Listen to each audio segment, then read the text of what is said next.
Bonsoir, bienvenue sur D8 dans Voyage au bout de la nuit.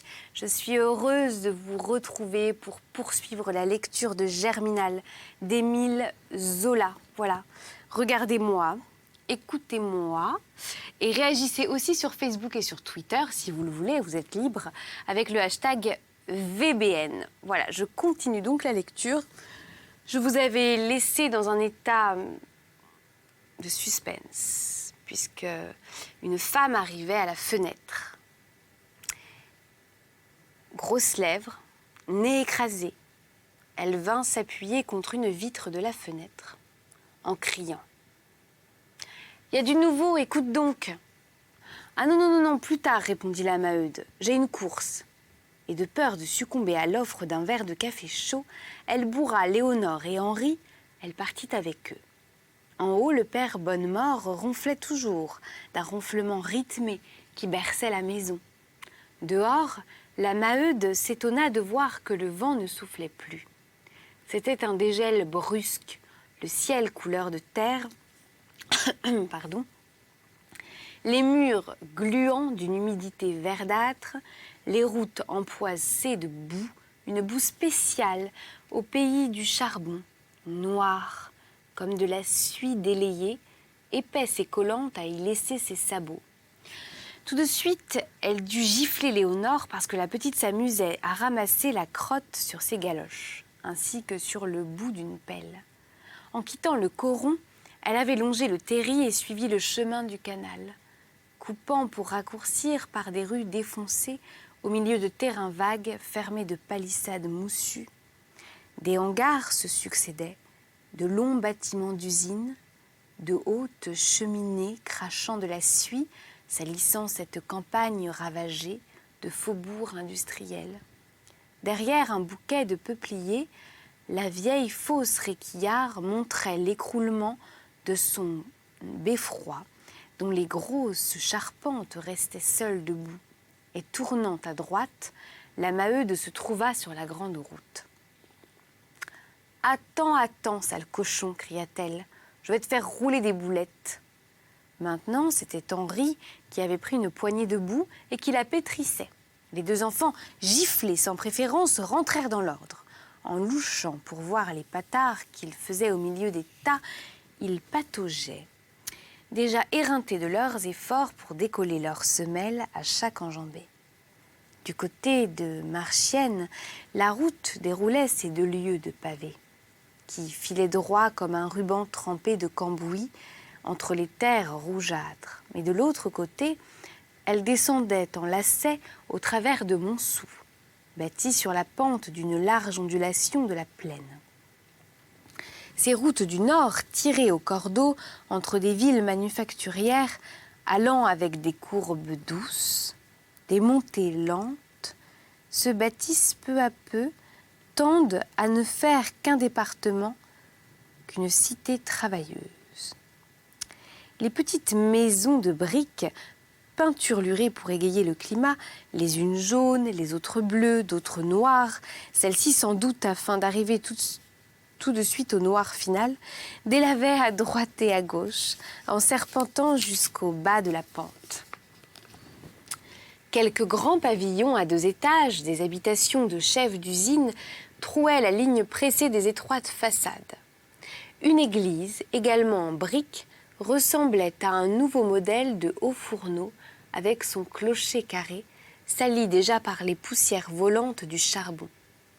Et parmi les sucreries, les corderies, les minoteries, ce qui dominait, c'étaient les bals, les estaminets, les débits de bière, si nombreux que sur 1000 raisons, il y avait plus de 500 cabarets. Comme elle approchait des chantiers de la compagnie, une vaste série de magasins et d'ateliers, la Maheude se décida à prendre Henri et Léonore par la main, l'un à droite, l'autre à gauche. Au-delà se trouvait un hôtel du directeur, l'hôtel du directeur. Monsieur Hennebeau, une sorte de vaste chalet séparé de la route par une grille, suivi d'un jardin où végétaient des arbres maigres. Justement, une voiture était arrêtée devant la porte. Un monsieur décoré et une dame en manteau de fourrure, quelques visites débarquées de Paris à la gare de Marchienne, car Madame Hennebeau, qui parut dans le demi-jour du vestibule, poussa une exclamation de surprise et de joie. « Marchez donc, traînard !» gronda la Maheude en tirant les deux petits qui s'abandonnaient dans la boue. Elle arrivait chez Maigrat. Elle était toute émotionnée. Maigrat habitait à côté même du directeur. Un simple mur séparait l'hôtel de sa petite maison. Et il y avait là un entrepôt, un long bâtiment qui s'ouvrait sur la route en une boutique sans devanture. Il y tenait de tout, de l'épicerie, de la charcuterie, de la fruiterie. Il vendait du pain, de la bière, des casseroles. Ancien surveillant au Voreux, il avait débuté par une étroite cantine. Puis, grâce à la protection de ses chefs, son commerce s'était élargi, tuant peu à peu le détail de Montsou. Il centralisait les marchandises, la clientèle considérable des corons lui permettait de vendre moins cher et de faire des crédits plus grands. D'ailleurs, il était resté dans la maison de la compagnie qui lui avait bâti sa petite maison et son magasin. « Me voici encore, monsieur Maigrat, » dit la Maheude d'un air humble, en le trouvant justement debout devant sa porte. Il la regarda sans répondre. Il était gros, froid et poli, et il se piquait de ne jamais revenir sur une décision. « Voyons, vous ne me renverrez pas comme hier. Faut que nous mangions du pain d'ici à samedi.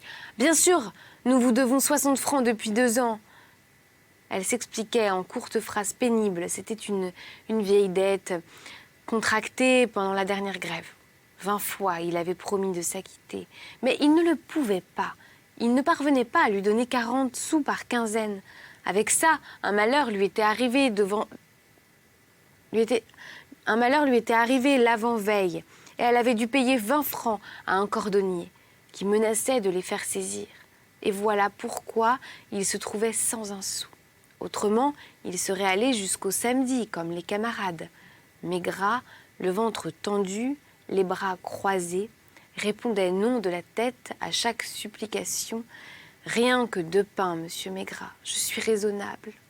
Je ne demande pas du café, rien que 2 pains de 3 livres par jour. »« Non !» cria, enfin de toute sa force, l'homme. Sa femme avait paru, une créature chétive qui passait les journées sur un registre sans même oser lever la tête. Elle s'esquiva, effrayée de voir cette malheureuse tourner vers elle des yeux d'ardente prière. On racontait qu'elle cédait le lit conjugal aux herscheuses de la clientèle. C'était un fait connu. Quand un mineur voulait une prolongation de crédit, il n'avait qu'à envoyer sa fille ou sa femme, laide ou belle, pourvu qu'elle fût complaisante. La Maheude, qui suppliait toujours Maigrat du regard, se sentit gênée sous la clarté pâle des petits yeux dont il la déshabillait. Ça la mit en colère. Elle aurait encore compris avant d'avoir eu 7 enfants quand elle était jeune. Et elle partit. Elle tira violemment Léonore et Henri, en train de ramasser des coquilles de noix jetées au ruisseau et qu'ils visitaient. Ça ne vous portera pas chance, monsieur Maigrat. Rappelez-vous. Maintenant, il ne lui restait que les bourgeois de la Piolaine. Mais si cela ne lâchait pas 100 sous, on pouvait tous se coucher et crever. Elle avait pris à gauche le chemin de Joiselle. La régie était là, dans l'angle de la route, un véritable palais de briques où les gros messieurs de Paris et des princes et des généraux et des personnages du gouvernement venaient chaque automne donner de grands dîners. Elle, tout en marchant, dépensait déjà les 100 sous. D'abord du pain, puis du café, ensuite un quart de beurre, un boisseau de pommes de terre pour la soupe du matin et la ratatouille du soir, enfin peut-être un peu de fromage de cochon, car le père avait besoin de viande. Le curé de Montsou, l'abbé Joire, passait en retroussant sa soutane avec des délicatesses de gros chat bien nourri qui craint de mouiller sa robe. Il était doux, il affectait de ne supposer de rien. Il affectait de ne s'occuper de rien pour ne fâcher ni les ouvriers ni les patrons. « Bonjour, monsieur le curé !» Il ne s'arrêta pas, sourit aux enfants et la laissa planter au milieu de la route. Elle n'avait point de religion, mais elle s'était imaginé brusquement que ce prêtre allait lui donner quelque chose. Et la course recommença dans la boue noire et collante. Il y avait 2 kilomètres, les petits se faisaient tirer davantage, ne s'amusant plus, consternés. À droite et à gauche du chemin se déroulaient les mêmes terrains vagues clos de palissades moussues, les mêmes corps de fabriques, salis de fumée, hérissés de cheminées hautes. Puis, en plein champ, les terres plates s'étalèrent, immenses, pareilles à un océan de mottes brunes, sans la mâture d'un arbre jusqu'à la ligne violâtre de la forêt de Vandame. « Porte-moi, maman !» Elle les porta l'un après l'autre, des flaques trouaient la chaussée. Elle se retroussait avec la peur d'arriver trop sale. 3 fois, elle faillit tomber tant ce sacré pavé était gras. Et comme ils débouchaient enfin devant le perron, 2 chiens énormes se jetèrent sur eux, en aboyant si fort que les petits hurlaient de peur. Il avait fallu que le cocher prît un fouet. « Laissez vos sabots, entrez !» répétait Honorine. Dans la salle à manger, la mère et les enfants se tinrent immobiles, étourdis par la brusque chaleur, très gênés des regards de ce vieux monsieur et de cette vieille dame qui s'allongeaient dans leur fauteuil. « Ma fille, dit cette dernière, remplis ton petit office. » Les Grégoire chargeaient Cécile de leur aumône. Cela rentrait dans leur idée d'une belle éducation. Il fallait être charitable. Ils disaient eux-mêmes que leur maison était la maison du bon Dieu. Du reste, ils se flattaient de faire la charité avec intelligence, travailler de la continuelle crainte d'être trompés et d'encourager le vice. Ainsi, ils ne donnaient jamais d'argent. Jamais. Pas 10 sous, pas 2 sous, car c'était un fait connu. Dès qu'un pauvre avait 2 sous, il les buvait. Leur aumône était donc toujours en nature, surtout en vêtements chauds, distribués pendant l'hiver aux enfants indigents. « Oh, les pauvres mignons !» s'écria Cécile. « Sont-ils palos d'être allés au froid ? Honorine, va donc chercher le paquet dans l'armoire. » Les bonnes, elles aussi, regardaient ces misérables avec l'apitoiement et la pointe d'inquiétude de filles qui n'étaient pas en peine de leur dîner. Pendant que la femme de chambre montait, la cuisinière s'oubliait, reposait le reste de la brioche sur la table pour demeurer là, les mains ballantes. « Justement, continuait Cécile, j'ai encore 2 robes de laine et des fichus. Vous allez voir, ils auront chaud, les pauvres mignons. » La Maheude alors retrouva sa langue, bégayant. « Merci bien, mademoiselle, vous êtes tous bien bons. » Des larmes lui avaient empli les yeux, elle se croyait sûre des 100 sous. Elle se préoccupait seulement de la façon dont elle les demanderait si on ne les lui offrait pas. La femme de chambre ne reparaissait plus. Il y eut un moment de silence embarrassé. Dans les jupes de leur mère, les petits ouvraient de grands yeux et contemplaient la brioche. « Vous n'avez que ces 2-là » demanda Madame Grégoire pour rompre le silence. « Madame, j'en ai 7. » Monsieur Grégoire, qui s'était remis à lire son journal, eut un sursaut indigné. « 7 enfants? Mais pourquoi? Bon Dieu !»« C'est imprudent, » murmura la vieille dame. La Maheude eut un geste vague d'excuse. « Que voulez-vous? On n'y songeait point, ça poussait naturellement. Puis quand ça grandissait, ça rapportait, ça faisait aller la maison. Ainsi, chez eux, ils auraient vécu s'ils n'avaient pas eu le grand-père qui devenait tout raide et si dans le tas, 2 de ses garçons et sa fille aînée seulement avaient l'âge de descendre à la fosse, il fallait quand même nourrir les petits qui ne fichaient rien. Alors, reprit Madame Grégoire, vous travaillez depuis longtemps aux mines? Un rire muet éclaira le visage blême de la Maheude. Ah oui, oui, moi je suis descendue jusqu'à 20 ans. Le médecin a dit que j'y resterais lorsque j'ai accouché la 2e fois, parce que, paraît-il, ça me dérangeait des choses dans les os. D'ailleurs, c'est à ce moment que je me suis mariée. J'avais assez de besogne à la maison, mais du côté de mon mari, voyez-vous, ils sont là-dedans depuis des éternités. Ça remonte au grand-père du grand-père, enfin on ne sait même pas. tout au commencement, quand on a donné le premier coup de pioche là-bas à Réquillart. Rêveur, M. Grégoire regardait cette femme et ses enfants pitoyables avec leur chair de cire, leurs cheveux décolorés, la dégénérescence qui les rapetissait, rongés d'anémie, d'une laideur triste, de mœurs, de faim. Un nouveau silence s'était fait. On n'entendait plus que la houille brûler en lâchant un jet de gaz. La salle moite avait cet air alourdi de bien-être dont s'endorment les coins de bonheur bourgeois. « Que fait-elle donc » s'écria Cécile impatientée. « Mélanie, montre-lui que le paquet est en bas de l'armoire à gauche. » Cependant, M. Grégoire acheva tout haut les réflexions que lui inspirait la vue de ces affamés. On a du mal en ce monde, c'est bien vrai, mais ma brave femme, il faut dire aussi que les ouvriers ne sont guère sages. Ainsi, au lieu de mettre des sous de côté comme nos paysans, les mineurs boivent, font des dettes, finissent par n'avoir plus de quoi nourrir leur famille. Monsieur a raison, répondit posément la Maheude. On n'est pas toujours dans la bonne route. C'est ce que je répète aux vauriens quand ils se plaignent. Moi, je suis bien tombée, mon mari ne boit pas.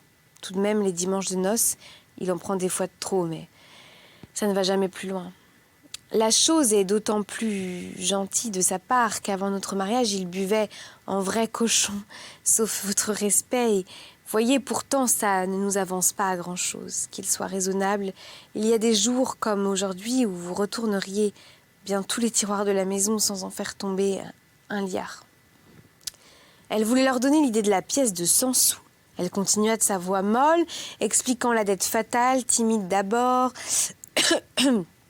bientôt élargie et dévorante.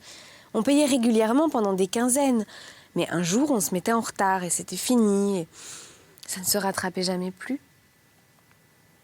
Le trou se creusait, les hommes se dégoûtaient du travail qui ne leur permettait seulement pas de s'acquitter.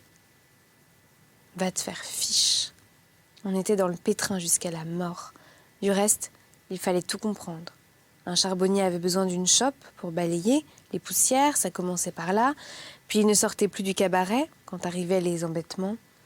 Peut-être bien sans se plaindre de personne, que les ouvriers tout de même ne gagnaient point assez. « Je croyais, dit Madame Grégoire, que la compagnie vous donnait le loyer et le chauffage. » La Maheude eut un coup d'œil oblique sur la houille flambante de la cheminée. Oui, on nous donne du charbon, pas trop fameux, mais qui brûle pourtant. Quant au loyer, il n'est que de 6 francs par mois, ça n'a l'air de rien, et souvent c'est joliment dur à payer. Ainsi, aujourd'hui, moi, on me couperait en morceaux, qu'on ne me tirerait pas 2 sous, où il n'y a rien. Le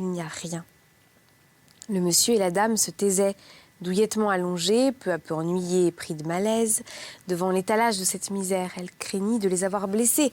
Elle ajouta de son air juste et calme de femme pratique: « Oh, ce n'est pas pour me plaindre, les choses sont ainsi, il faut les accepter, d'autant plus que nous aurions beau nous débattre, nous ne changerions sans doute rien. Le mieux encore, n'est-ce pas, monsieur et madame, c'est de tâcher de faire honnêtement ses affaires, dans l'endroit où le bon Dieu vous a mis. Monsieur Grégoire l'approuva beaucoup. Avec de tels sentiments, ma brave femme, on est au-dessus de l'infortune. » Honorine et Mélanie apportaient enfin le paquet. Ce fut Cécile qui le déballa et qui sortit les 2 robes. Elle y joignit des fichus, même des bas et des mitaines. Tout cela irait à merveille. Elle se hâtait, faisait envelopper par les bonnes les petits vêtements choisis, car sa maîtresse de piano venait d'arriver et elle poussait la mère et les enfants vers la porte. « Nous sommes bien courts, bien à court, bégaya la Maheude. Si nous avions une pièce de 100 sous seulement. » La phrase s'étrangla car les Maheu étaient fiers et ne mendiaient point. Cécile, inquiète, regarda son père, mais celui-ci refusa nettement d'un air de devoir. « Non, ce n'est pas dans nos habitudes. Nous ne pouvons pas. » Alors la jeune fille, émue de la figure bouleversée de la mère, voulut combler les enfants. Ils regardaient toujours fixement la brioche. Elle en coupa 2 parts, qu'elle leur distribua. « Tenez, c'est pour vous. » Puis elle les reprit, demanda un vieux journal. « Attendez, vous partagerez avec vos frères et vos sœurs. » Et sous les regards attendris de ses parents, elle acheva de les pousser dehors. Les pauvres mioches, qui n'avaient pas de pain, s'en allèrent, en tenant cette brioche respectueusement dans leurs menottes gourdes de froid. La Maheude tirait ses enfants sur le pavé, ne voyait plus ni les champs déserts, ni la boue noire, ni le grand ciel livide qui tournait. Lorsqu'elle retraversa Montsou, elle entra résolument chez Maigrat et le supplia si fort qu'elle finit par emporter 2 pains, du café, du beurre et même sa pièce de 100 sous. Car l'homme prêtait aussi à la petite semaine. Ce n'était pas d'elle qu'il voulait, c'était de Catherine. Elle le comprit quand il lui recommanda d'envoyer sa fille chercher les provisions. On verrait ça. Catherine le giflerait s'il lui soufflait de trop près sous le nez. 11 heures sonnaient à la petite église du Coron des 240, une chapelle de briques où l'abbé Jouard venait dire la messe. Le dimanche. À côté, dans l'école, également en briques, on entendait les voix annonantes des enfants, malgré les fenêtres fermées au froid du dehors. Les larges voies, divisées en petits jardins, adossés, restaient désertes entre les 4 grands corps de maisons uniformes, et ces jardins ravagés par l'hiver étalaient la tristesse de leurs terres marneuses, que bossuaient et salissaient les derniers légumes. On faisait la soupe. Les cheminées fumaient, une femme apparaissait de loin en loin le long des façades, ouvrait une porte, disparaissait. D'un bout à l'autre, sur le trottoir pavé, les tuyaux de descente s'égouttaient dans les tonneaux. Bien qu'il ne plût pas, tant le ciel gris était chargé d'humidité. Et ce village, bâti d'un coup au milieu du vaste plateau bordé de ces routes noires, comme d'un liseré de deuil, n'avait d'autre gaieté que les bandes régulières de ces tuiles rouges, sans cesse lavées par les averses. Quand la Maheude rentra, elle fit un tour pour aller acheter des pommes de terre chez la femme d'un surveillant, qui en avait encore de sa récolte. Derrière un rideau de peupliers malingres, les seuls arbres de ces terrains plats se trouvaient un groupe de constructions isolées, des maisons 4 par 4 entourées de leur jardin. Comme la compagnie réservait aux porions ce nouvel essai, les ouvriers avaient surnommé ce coin du hameau le coron des bas de soie. De même qu'ils appelaient leur propre coron Pète et Dette, par une ironie bon enfant de leur misère. « Ouf, nous y voilà, dit la Maheude, chargée de paquets, en poussant chez eux Léonore et Henri, boueux, les jambes mortes. Devant le feu, Estelle hurlait, bercée dans les bras d'Alzire. Celle-ci, n'ayant plus de sucre, ne sachant comment la faire taire, s'est décidée à feindre de lui donner le sein. Ce simulacre souvent réussissait. Mais cette fois, elle avait beau écarter sa robe, lui coller la bouche sur sa poitrine maigre d'infirme de 8 ans, l'enfant s'enrageait de mordre la peau et de rien en tirer. « Passe-la-moi » cria la mère, dès qu'elle se trouva débarrassée. « Elle ne nous laissera pas dire un mot. » Lorsqu'elle eut sorti de son corsage un sein lourd comme une outre, et que la braillarde se fut pendue au goulot, brusquement muette, on put enfin causer. Du reste, tout allait bien. La petite ménagère avait entretenu le feu, balayé, rangé la salle, et dans le silence, on entendait en haut ronfler le grand-père du même ronflement rythmé qui ne s'était pas arrêté un instant. « Voilà des choses, murmura Alzire, en souriant aux provisions. « Si tu veux, maman, je ferai la soupe. » La table était encombrée. Un paquet de vêtements, 2 pains, des pommes de terre, du beurre, du café, de la chicorée et une demi-livre de fromage de cochon. Oh, la soupe, dit la Maheude d'un air de fatigue. Il faudrait aller cueillir de l'oseille et arracher des poireaux. Non, j'en ferai ensuite pour les hommes. Mais bouillir des pommes de terre, nous les mangerons avec un peu de beurre. Et du café, hein? N'oublie pas le café. Mais tout d'un coup, l'idée de la brioche lui revint. Elle regarda les mains vides de Léonore et d'Henri qui se battaient par terre, déjà reposés et gaillards. Est-ce que ces gourmands n'avaient pas en chemin mangé sournoisement la brioche? Elle les gifla pendant qu'Alzire, qui mettait la marmite au feu, tâchait de l'apaiser. « Laisse-les, maman. Si c'est pour moi, tu sais que ça m'est égal, la brioche. Ils avaient faim d'être allés si loin à pied. » Midi sonnèrent, on entendit les galoches des gamins qui sortaient de l'école.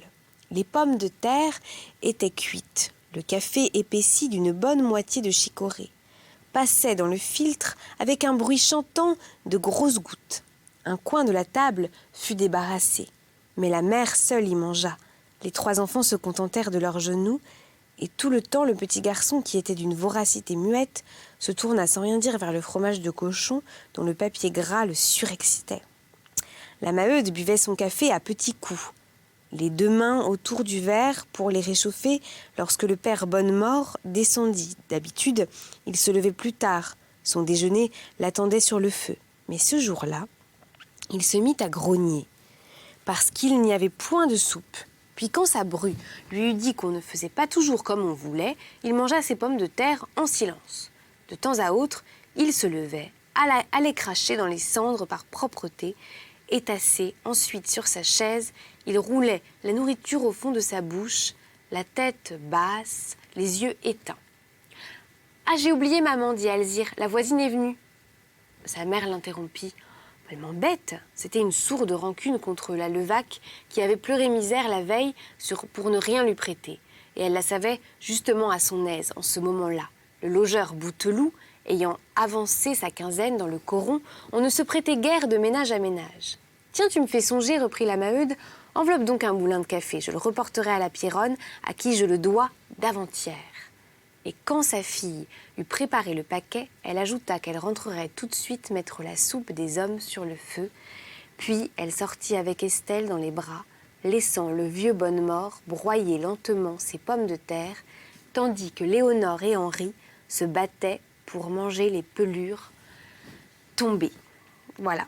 Merci beaucoup de m'avoir écouté lire Germinal de Zola. C'est très beau. Voilà, on a hâte que les mineurs se rebellent, mais c'est la prochaine lectrice qui aura la chance de lire tous ces passages, de vous lire tous ces passages. Je vous embrasse très fort et j'étais très heureuse de vous retrouver.